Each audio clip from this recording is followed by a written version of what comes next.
What's up, guys? We're down in the lobby here at 500 4th Street. We're getting ready to be on the First and 505 show here in the morning with Ryan Tomari. And so we had an experience. To start us off, we had the Humble Coffee Company, I believe. What it says it on there. Oh, yeah. Humble Coffee. Humble Coffee. Really good stuff. Got mocha. He got a chai latte. Yeah, chai latte. And so really cool place there, and you'll see that on the video of our entire experience here in Albuquerque. But we're really excited to be on the radio show. I don't think I've ever been on a radio show that wasn't ours. We've been doing it for what, 6 years, 5 years now, give or take, something like that. So it's exciting to have a new experience, still be getting new experiences. So stay tuned. We're going to get into that interview and that full experience here on the radio. On the show, in studio, he's in town from Carlsbad. He is the owner, host, I hope I've got that all right, All Sports Best, and he is the NMSU alumni and former Aggie baseball player, Trey Gonzalez. How are you, man? I'm good. I'm just wondering why you cringe whenever you say New Mexico State. I don't cringe. First off, explain All Sports Best podcast, then I'll get into, I think we might have talked about it, but I'll just talk about the basketball teams. So the basketball teams.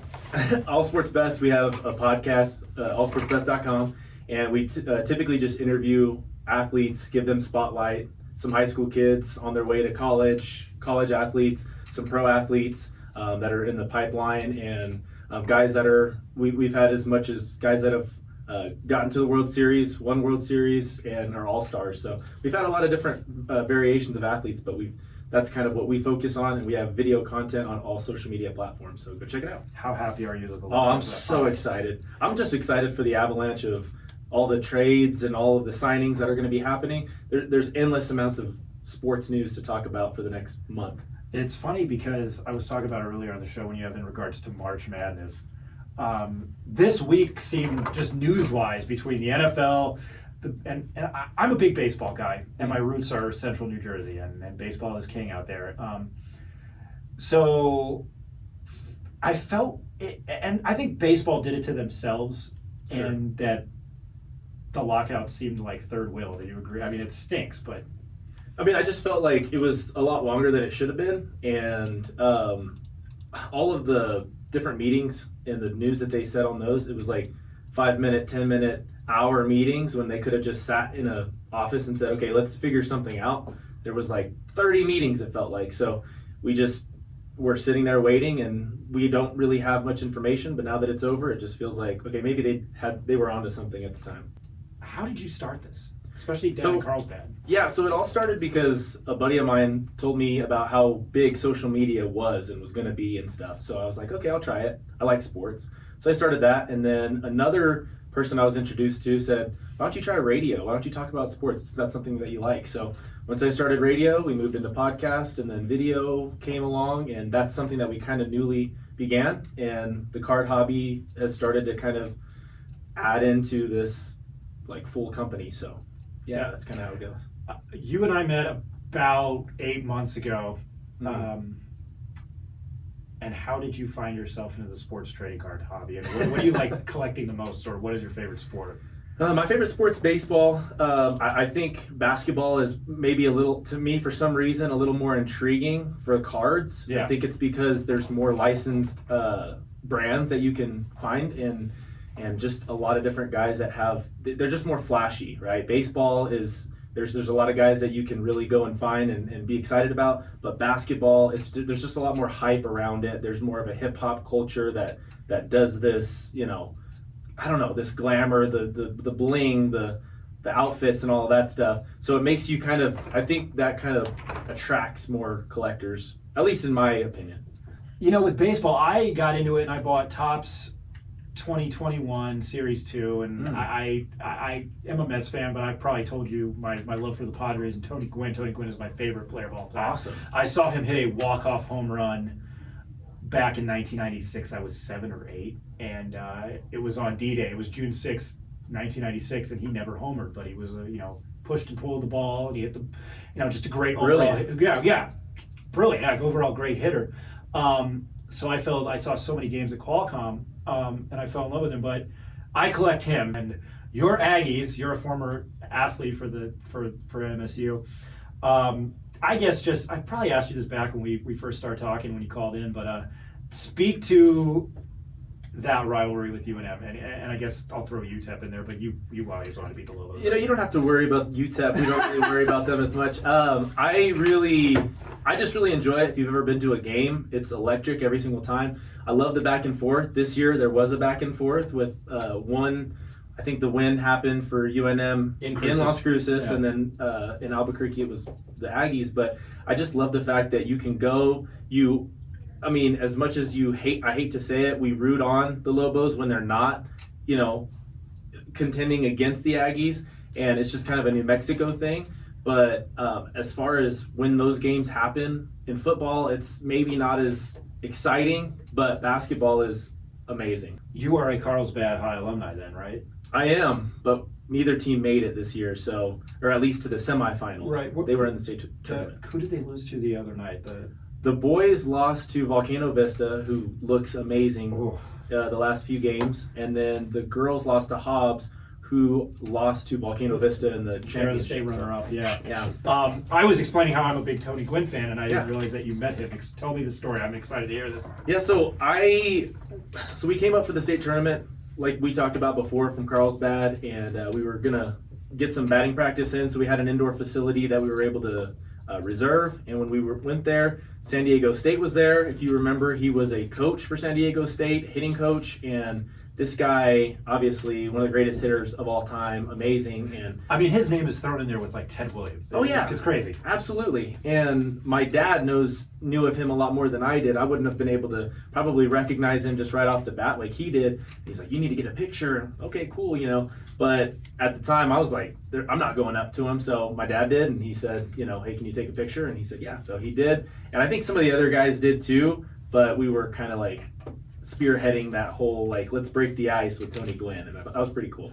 What is I think I asked you about it when I had you on when I started the show, but what is your most favorite moment pitching at New Mexico State? And as a relief pitcher, I know there's got to be a moment you're like, that happened. Yeah. Speak to two of those. I think topping out at my highest velocity was my number one. That was cool. It was 95, which is nothing to any, some of the guys now. But for me, I didn't know about it. After the game, the other team's coaches came up and said, hey, did you know that you were throwing this? And I was like, wow, that's cool for me. Now kids are throwing that in junior high, and I'm like, okay, well, maybe I'm not so special. But then, so I know one story, and actually my dad was there for this one. This was in Lubbock with Texas Tech.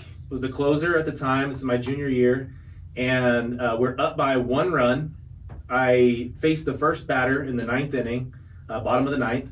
And I knew that this was one of their best hitters. As a matter of fact, that year he went to the College World Series and participated in the home run derby. Came up second. What's his name? Gutierrez. I forget his first name. First baseman. I forgot his first name, but I know that he was the first baseman for Texas Tech at the time.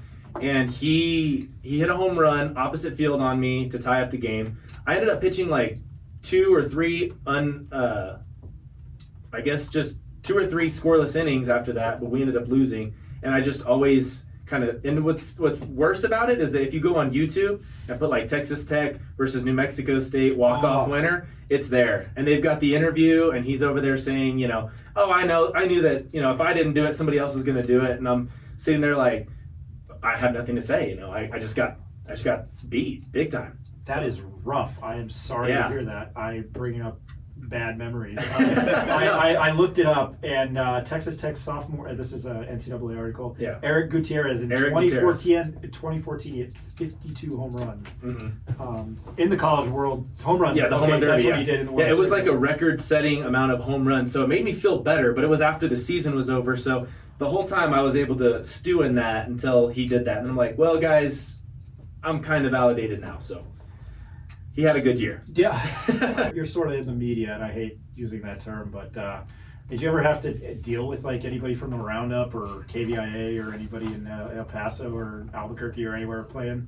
And now that you're on the other side of it, is there a difference? But I guess it doesn't matter if you've never dealt with anybody. I mean, I did get interviewed a few times for articles and stuff like that. Stuff that was happening in Las Cruces, and it just never. I always thought it was exciting. I never felt like it was a burden. And it's funny because now that I'm on the other side, it feels like sometimes athletes are like, fine, I'll do an interview with you. And I'm like, what?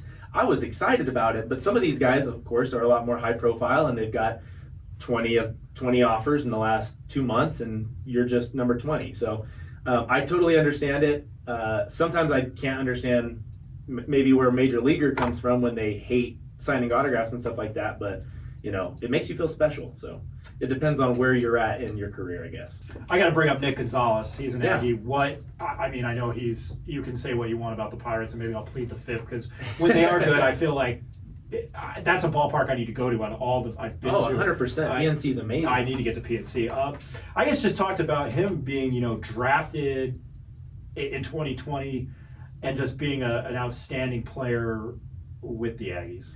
So Nick Gonzalez came at the perfect time to the Aggies because they were transitioning to a better stadium, new things coming around, really getting a cool feel at the ballpark. They've got, now they serve alcohol at the ballpark. Like, it's a full experience now, and he came at the right time. So he it almost like he headlined that point for New Mexico State. But he's amazing. He got drafted in the first round. He was on the podcast as well. I guess that would be another player that I was not necessarily, I guess, kind of starstruck by. It was right before his draft. He was on the podcast, and it was a lot of fun. So if you want to collect his cards, they are extremely valuable right now. So that's something that I would recommend. I have a few of them myself, and if you can get an auto, you're probably looking close to anywhere from $25 to $2,000. So So if you guys are listening and you're wondering, how do I start my collection, that'd be a pretty decent spot to start, especially because he's on the Pirates. So